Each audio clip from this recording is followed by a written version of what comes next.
This past New Year's was my and my boyfriend's 4-year anniversary. We typically don't do much, so this year, we decided to make it special by planning a romantic getaway.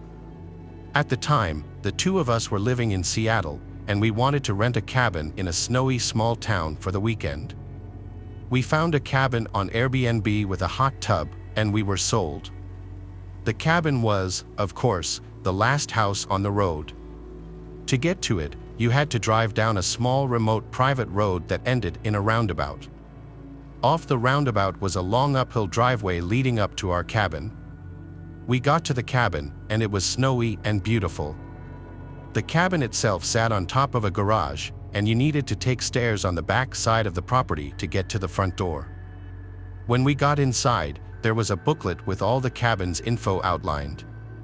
The book said that during the snowy season, don't be surprised if their contracted snow plowers showed up to clear off the driveway. Okay, sounds good. So we unpacked and realized that there was no service on either of our phones, but the booklet told us that there was a landline in the cabin if we needed anything. We spent the first night by the fire, playing board games and drinking wine. The weekend was exactly what we needed. We planned to spend the next day in town, and that night I had booked us a reservation for a nice dinner. We were gone almost all day, only returning briefly to get dressed up to enjoy some good food. Dinner was great, and we were excited to head back to the cabin for some champagne and hot tubbing. While at dinner, the temperature had dropped, and it snowed for the first time that day, coating everything in a fresh layer of powder. We drove down the private road and got to the driveway. At that point, my boyfriend stopped the car, headlights shining in front, and asked if I noticed the new tire tracks. I looked at the driveway, hoping to quickly disregard the new tire tracks, but there they were. Immediately, we remembered that the snow plowers could have stopped by, but the issue was we saw the tire tracks because of the snow, and who plows in the dark. We also knew that once we were at the cabin, we had no service on our cell phones. So we figured we would head back into town and message our Airbnb host and ask if they or any of their friends had stopped by. We waited for a while in town for a reply from our host, but we didn't hear back. We could have called, but at that point, it was past 10, and we didn't want to be bad guests. We figured we blew the whole thing out of proportion and might as well head back to the cabin. After all, I am big into true crime and spooky subreddits and horror movies, so I was probably just psyching myself out. My boyfriend drove us back. This time, we actually drove up the driveway towards the top of the hill. Part of the driveway, though, I noticed something. My stomach dropped as I noticed footprints on the property. We backed down the driveway and took a closer look to see if there were any more footprints. From what it looked like, someone had driven up the driveway, then reversed down, parked, and then got out of the car and walked all around the property. The property was quite large, with tons of trees and brush, and we knew that these footprints could go anywhere.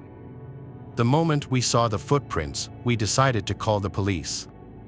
We figured it was better safe than sorry, and we would just have the officer go onto the property with us to check everything out. We drove down the road till we got service, called the police, and waited for their arrival. The policeman showed up, and we followed him onto the property. The officer scanned the property and determined there was no one out there. Obviously, we were a little bit shaken up and very embarrassed. We thanked the officer as he left. Needless to say, neither of us wanted to sit in a hot tub in the dark woods after what had happened.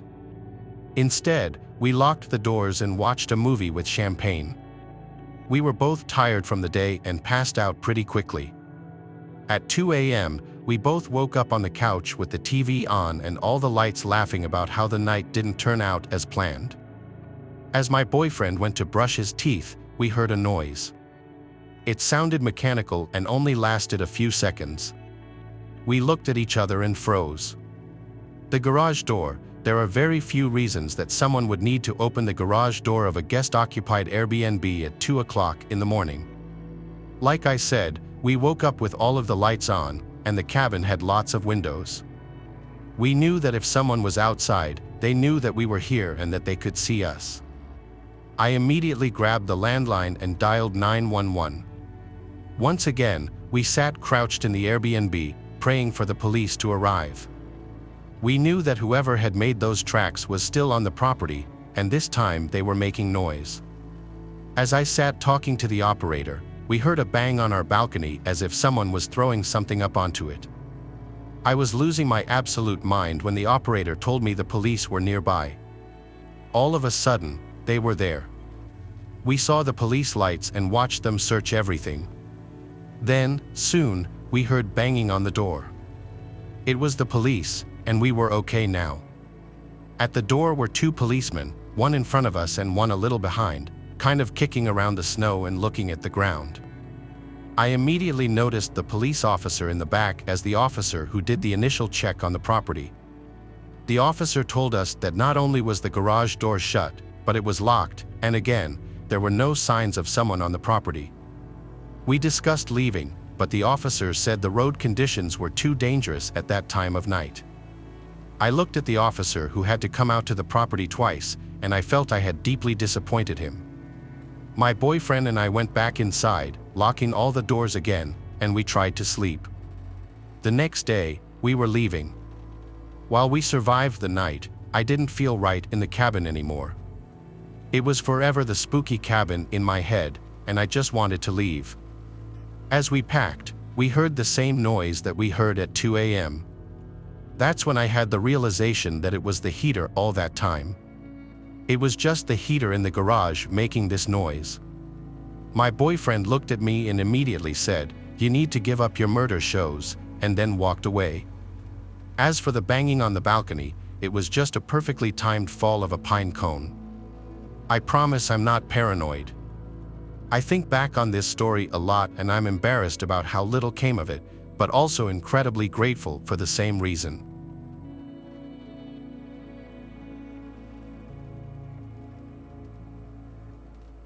This happened just last year. It was New Year's Eve, and my wife and I were having friends over to our house. There were about 15 other people coming over, and we were going to have somewhat of a party. After everybody arrived, we had some food, and I talked with everyone. We played some games as well. My wife and I have a house that has about a 2-acre yard and is somewhat out in the country. At 12 o'clock, we all went outside and into the backyard behind the house to open champagne. Obviously, we didn't want to open it inside and have it spray all over the furniture, plus it wasn't that cold out. We stayed outside in the backyard for maybe a total of 10 minutes, then everybody went back in. All of our friends stayed until roughly 1 a.m. and then started leaving. By 1:30, everyone was gone. My wife and I cleaned up a bit and were very tired. I remember that my wife went upstairs to our bedroom, and I was finishing up loading the dishwasher downstairs in the kitchen. After I did so, I started to walk away, and I heard what I thought was my wife walking down the hallway. The hallway was out of my sight, it was kind of near the stairs, and I was around the corner from it. I called out my wife's name, wondering why she'd come back down, but she didn't answer me. I remember that I walked over there, which took me maybe 10 seconds. When I got there, I saw nothing. I was sort of confused, but I figured that my wife hadn't heard me calling for her and she just went back upstairs. I went upstairs and then got ready for bed. I didn't bother to ask her if she had just been downstairs or anything.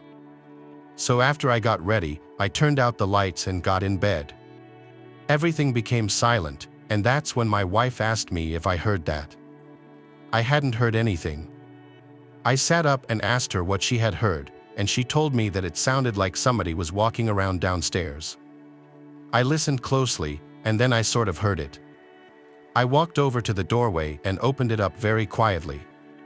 Now I could hear much better, and somebody was definitely down there. They must have been who I had heard earlier. It really creeped me out, but then I heard the footsteps starting to walk up the stairs. I quickly closed the door back up and locked it. My wife already had her phone and was dialing 911. We then went into the bathroom connected to our bedroom, which also had a locking door on it. This would give us a little bit of extra space and safety. We were told that the police would be there within 10 minutes. As we were inside of the bathroom, we didn't really hear much. We were both trying to figure out who the person in the house was and how they had gotten in. Then out of nowhere, I heard somebody banging on our bedroom door. I did my best to try to ignore it. Hopefully, whoever was there would not be able to break through. This went on for quite some time though. At one point, it stopped, but then it picked back up again several minutes later. Finally, at last, the police arrived. When they did, they entered the house, and I heard them yelling from downstairs. I really couldn't hear what they were saying though. We did not leave the bathroom because it wasn't safe to come out yet. We heard yelling on and off for the next 10 minutes. Finally, we heard police officers' voices, and we were told that it was safe. The person inside of our house was a man who we didn't know. He was caught and had snuck into the house after we all went outside. Then he hid until we were going to go to bed. When the police got there, he threatened them and claimed to have a weapon, even though he didn't. Eventually, they were able to get him to come downstairs. I think the guy was on drugs or something. He did mess up our house a little bit, but I'm glad that everyone was okay. I still can't believe that while our friends and us were inside, the guy was hiding in our house somewhere. That was the craziest New Year's Eve ever.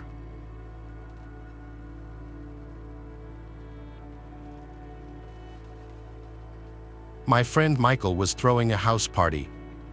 I arrived early to help set things up. I secured a spot to sleep in his parents' room, meaning I could drive to the party and drink without having to worry about driving home. His parents obviously weren't home for the night. Most of our close friends in our friend group came, plus a bunch of Michael's friends who I didn't know. The party was fun. At midnight, everyone screamed "Happy New Year" and cheered their drinks. After that, people slowly started circulating out, and the party started to quiet down as people went to either other parties, bars, or home. The later the night got, the more it became just the closer friends staying behind, until it just turned into a chill drinking session in the living room. This went on late into the night. It was likely 2:40 a.m. when the last of everyone who wasn't sleeping at Michael's house was gone. As it quieted down, we started hearing this occasional sound. At first, we didn't know what it was, but it soon started to sound like a creaking sound. It was dismissed as a sound from the fridge or something at first, which I know sounds stupid, but house appliances often make weird noises. It was just Michael, me, and Lloyd. Lloyd was falling asleep on the couch already. It was reaching that time where we were just going to go to sleep. However, eventually, we got so bothered by the noise that we had to search. We went to the kitchen, and it wasn't coming from in there. We realized when we were close to the basement door that it was coming from downstairs. Michael opened the door, and we heard this creaking sound. "Go check what it is," I said. He kept saying, "No way." Then he called down into the basement, "Yo, who's down there?" The creaking stopped, and we never heard it again. After a solid minute of waiting at the top of the stairs, we agreed to go down together. We both grabbed knives, drunkenly thinking that was a good idea, when in reality, we were so drunk we'd probably only hurt ourselves with them. We got to the bottom of the stairs and looked through the entire basement. It's not huge, it just has a couch, TV, a bar, a table in the corner, and various old pieces of junk. It was pretty messy at the time. The first thing we did was search any possible crevice for someone who could be hiding.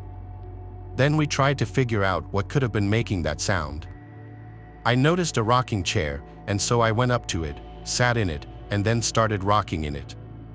It made the exact same creaking sound we had been hearing. Michael and I looked at each other. I stood up, and so did every hair on my body. I don't think we ever ran faster than we did when we ran up those stairs and slammed the door shut.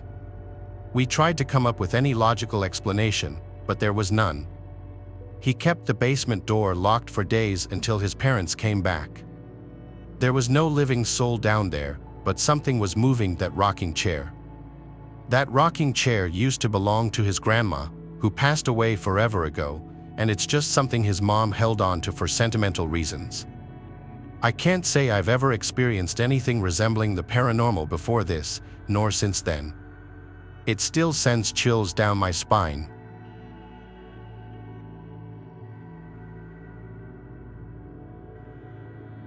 When I was 12, the dawning of a new millennium took place on New Year's Eve. While people were fearing the worst with the Y2K bug or out partying and drinking, I was home alone. In 1996, my parents had split up, and from there, they divorced. My mother and I moved across the country from Oregon to Tennessee with her best friend. On the eve of the year 2000, I was home alone and my mother was currently out of state. Now, this didn't worry me, as this was not the first time.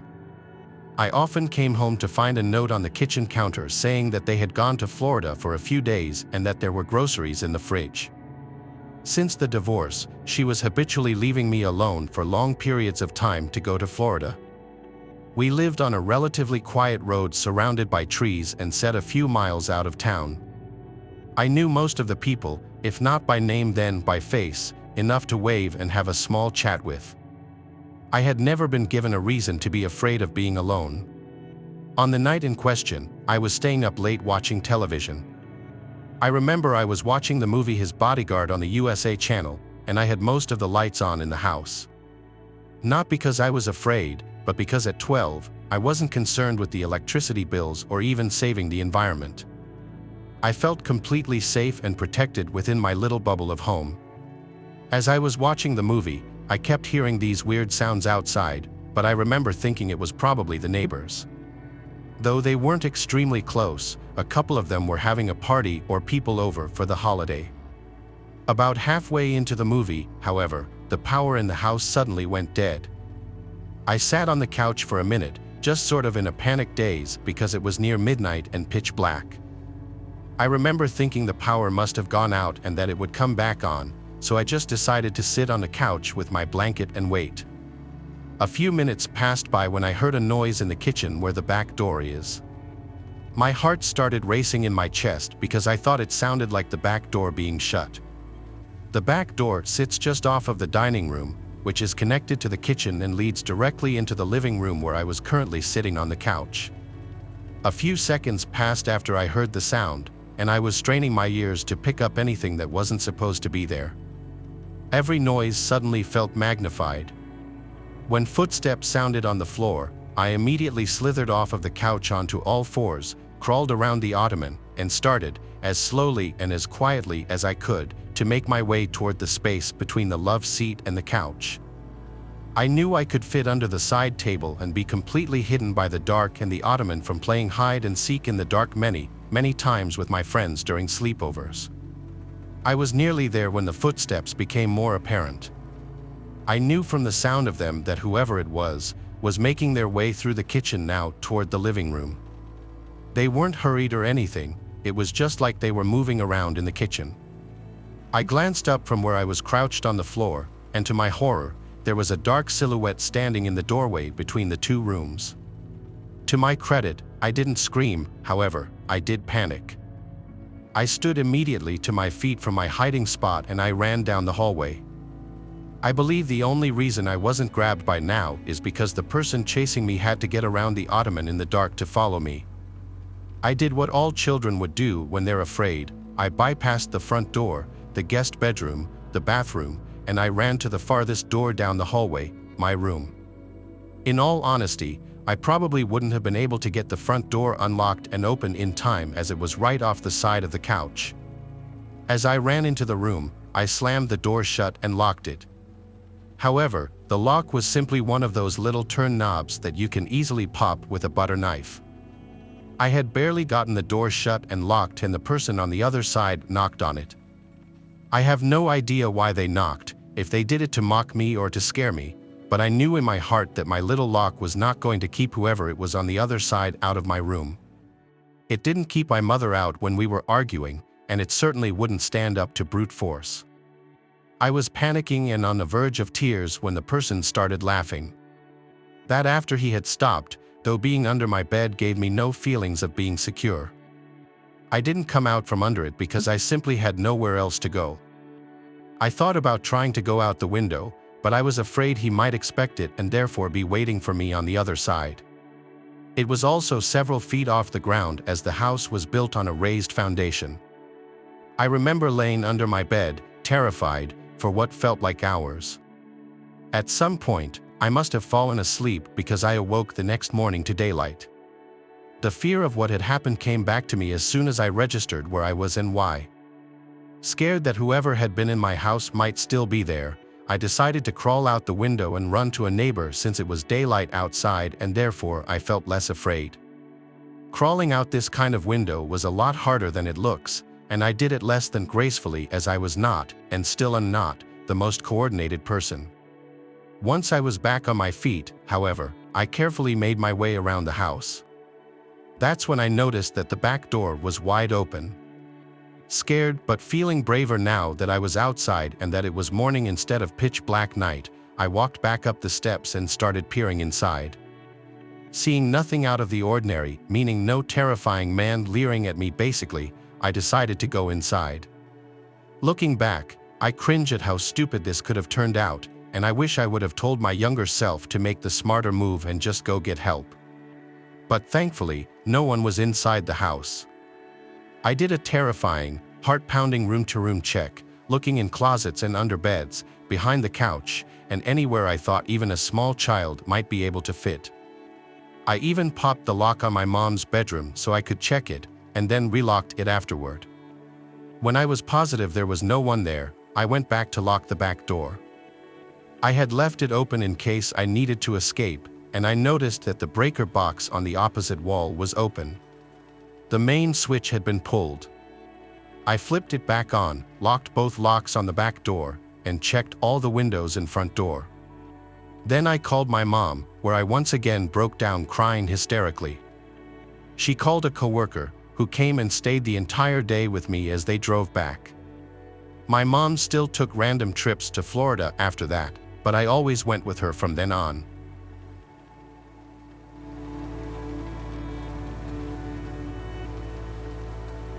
Thanks for watching the video. Subscribe to the channel and turn on notifications to watch the latest videos.